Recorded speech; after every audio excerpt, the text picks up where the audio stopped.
Hey, what's up, people? Welcome back to my channel. My name is Desmond Z. If this is the first time that you've ever laid eyes on me, welcome.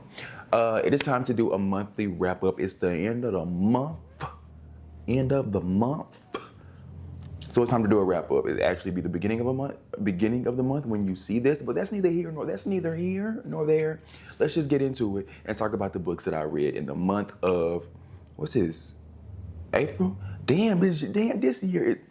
You know what? We say that about every month, every year, but time is really not real. My God. Starting with Martyr. We're gonna start with this book because it was the book that I read last, most recently, whatever you want to say. I was so excited for this book. I think I actually bought this book last month.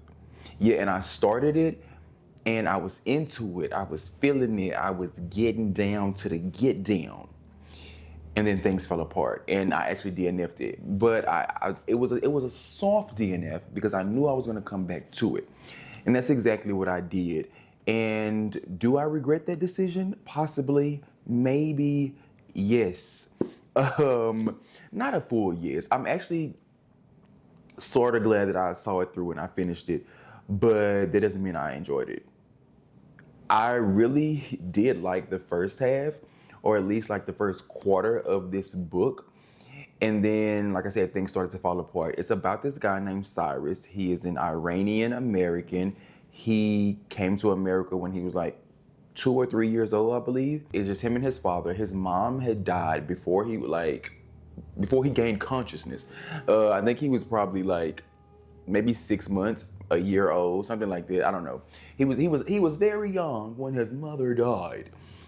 And she died in a plane crash that was shot down by the U.S. government because they thought it was like a fighter jet or something like that. And so now he is like 26, 27, and it's 2017. He is a recovering drug addict, recovering alcoholic, and we're looking at his life. We're looking at his life, okay? So our journey in this book, we start off, it's Cyrus talking about, his recovery. He meets up with his AA. He talks to one of his closest friends, Z. We meet somebody else named Sad James, because the name James is already taken. So the second James had to become Sad James. And he talks about his sexuality. We're dealing with, just his life, losing his father, never knowing his mother, and how all these things just led him down a destructive path. And it's flowing. We do a little time jump, we go when he first started college and how, that's when he really started to get into drinking and all of that and then things start to really get dark for him. And then we come back and we're talking about his relationship with his friend Z and all the things that he does for money. He wants to be a writer, but he hasn't written anything, he hasn't had anything published, and he's struggling with that. And then the time jumps get real crazy. We get his mother's point of view of what she was doing and how life was going for her after she had Cyrus, and her dealing with her own personal issues. We get his father's point of view, what it was like raising his son alone in a foreign country, and how he felt losing his wife. Then we get his Cyrus's uncle's point of view, who is his mother's brother. He fought in the war, and he has PTSD, and he saw so much stuff. And then we get these random one-offs of Cyrus's dreams, and him and these imaginary friends, and it's so much. It's so much. It's so much that it's too much. I have read quirky, for lack of a better word, and wonky type of novels where, it's all like a fever dream.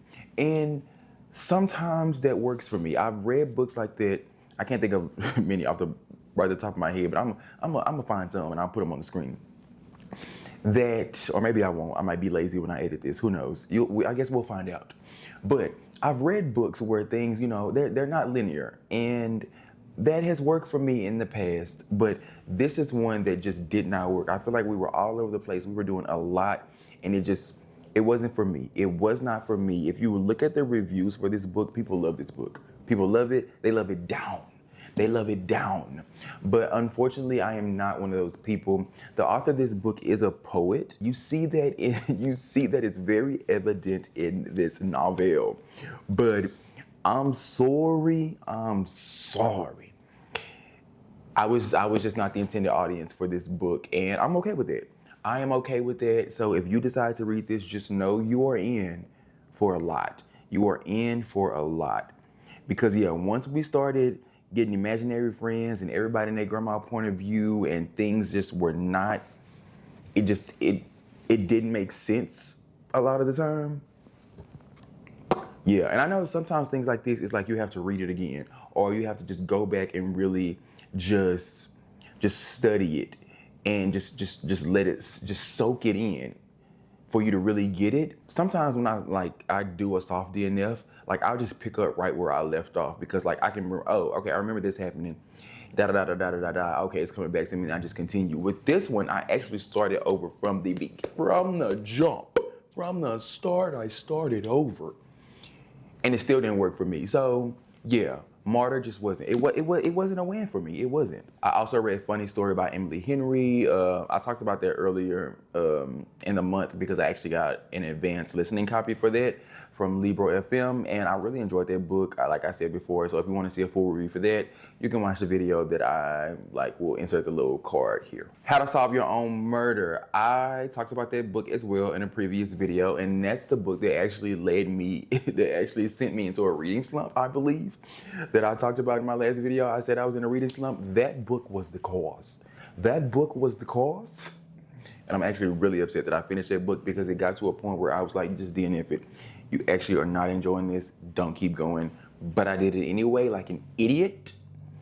And then look where they got me. But I've bounced back since then. I've bounced back, and we're going strong. We on a good stride. We moving, and we grooving. What happened to Nina? I did not enjoy this book.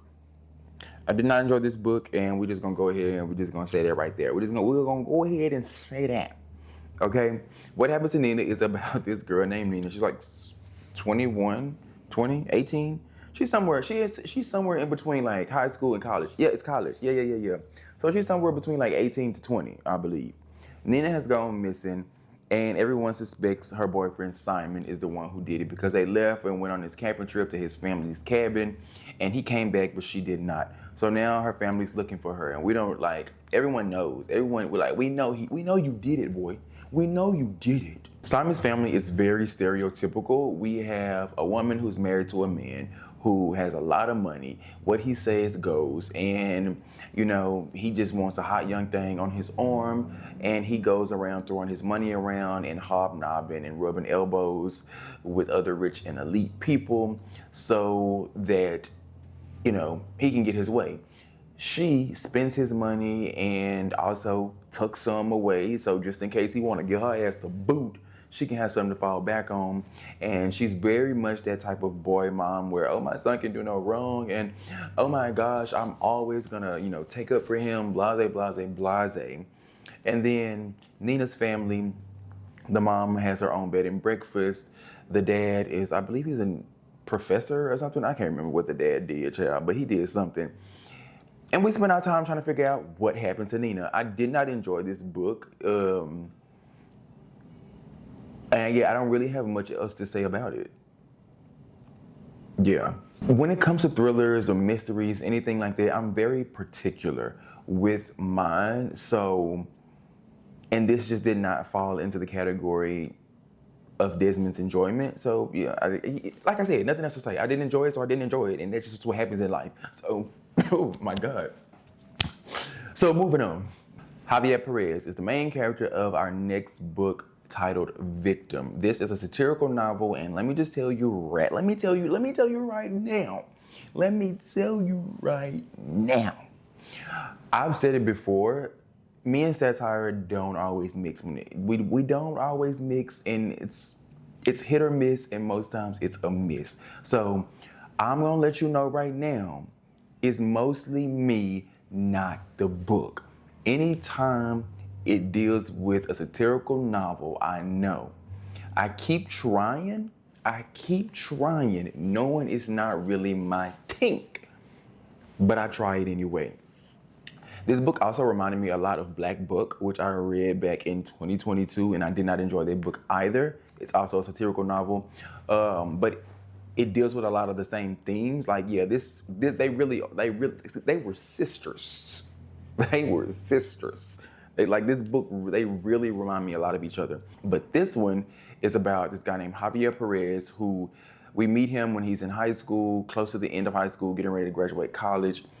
He's from the Bronx, and he goes to his guidance counselor, and the guidance counselor basically tells him, play up your story. Let us know how it was growing up as a young brown man, basically eating scraps off the floor, living in a roach and rat infested apartment, and just your mom had to come over on a boat from Puerto Rico. And he's like, I have my own room. I'm never hungry.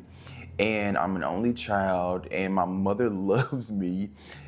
And my mother did not come over on a boat. She came on a plane. Because this guidance counselor sees a young brown boy from the Bronx, he automatically assumes that his life is just in shambles. And he's just fighting to survive every single day, like tooth and nail. Like, yes, he has his struggles. Yes, no, he's not rich by any means. But he's still, he has, his life has value and meaning, and he's not just some poor, sad sack, okay? But he sees that everybody around him, all these white people around him, that's how they view him, that's how they view people like him, and they just continuously want you to play up these stories because that's what they've, formed in their head about you. So he's like, okay, why not? If that's what y'all think of me, that's what y'all think of people like me, then I'll play into it. And so he starts writing, because he wants to be a writer.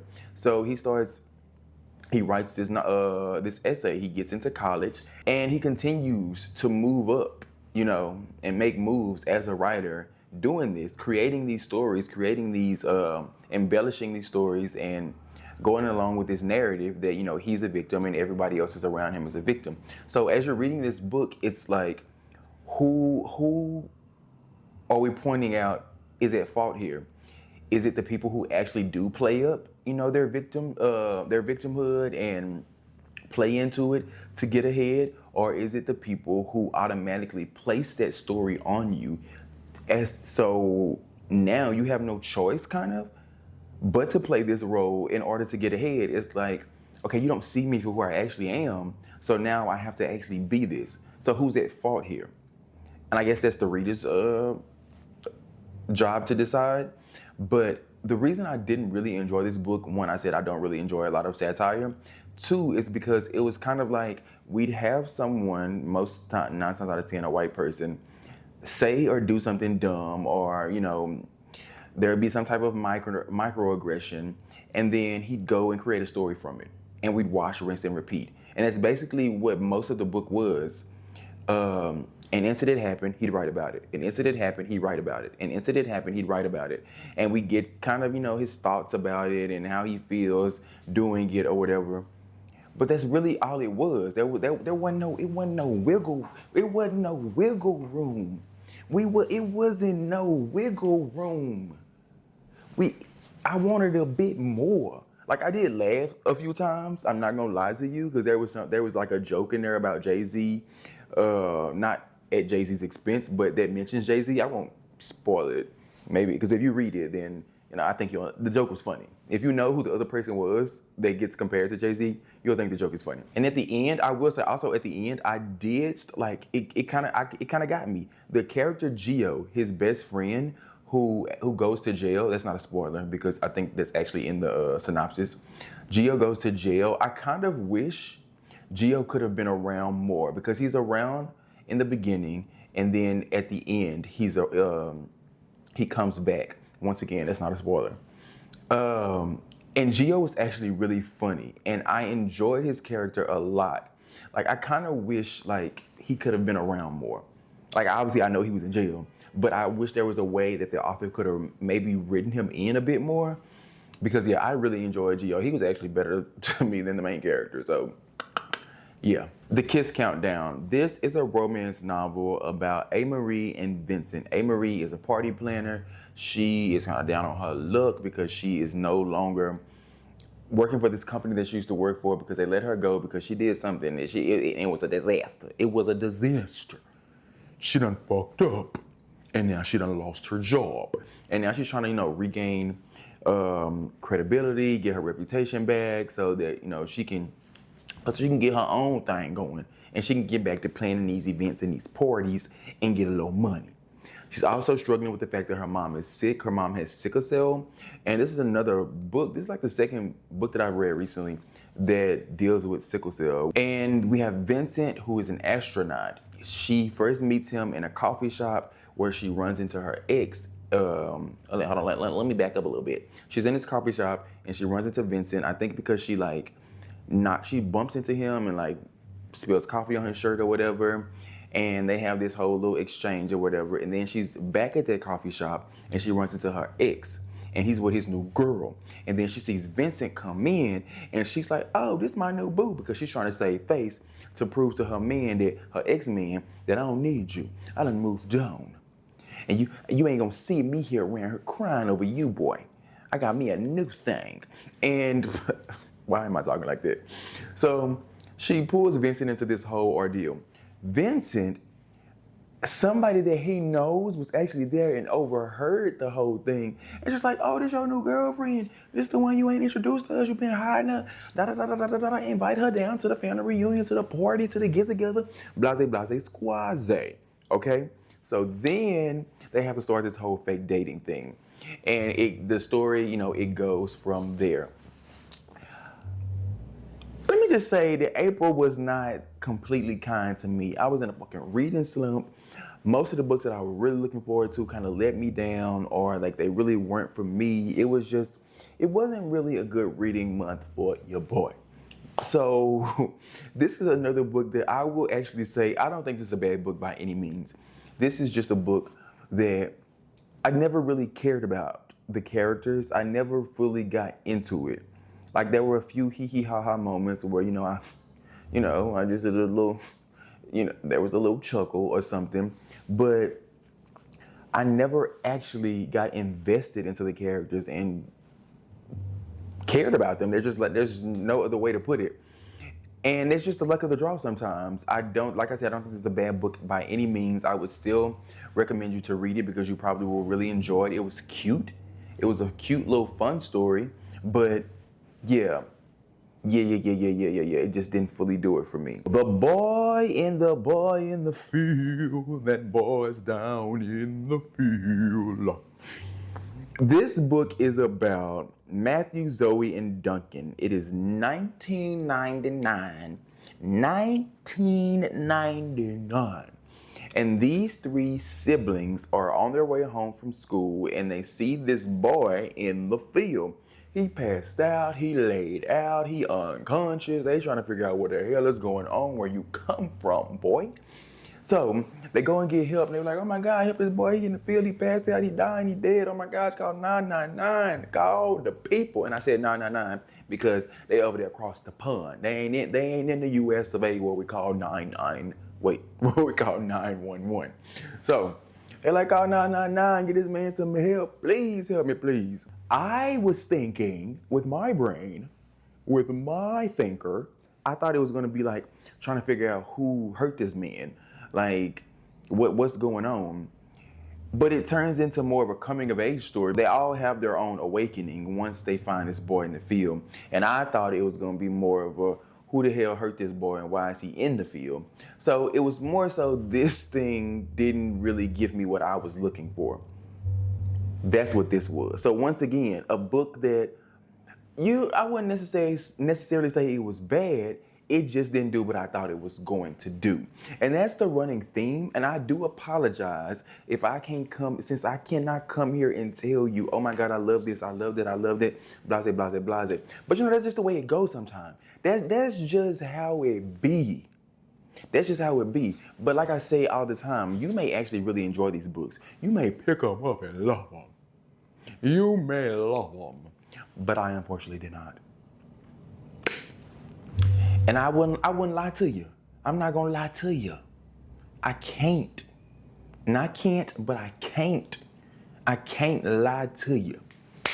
And that's all it is to it. That's really all it is to it. There's another book I read, Listen for the Lie. I think I talked about Listen for the Lie.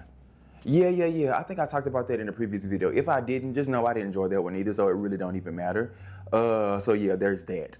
But that's all I have for y'all in this video. I feel like this video was actually really short because I didn't read a lot in April, so yeah, there's not much to talk about. And then I didn't enjoy most of the ones that I actually did read, or they were just not ones that were, you know, for my own, up to my own, what am I trying to say? They were not ones that I feel like were for me. So yeah, there's really not much else to say. So what's the point of me keeping you here and holding you? I do thank you for being here. If you enjoyed the video, give it a thumbs up. Subscribe if you are not subscribed. I will see you in my next one. Thank you for watching whatever this was. Bye.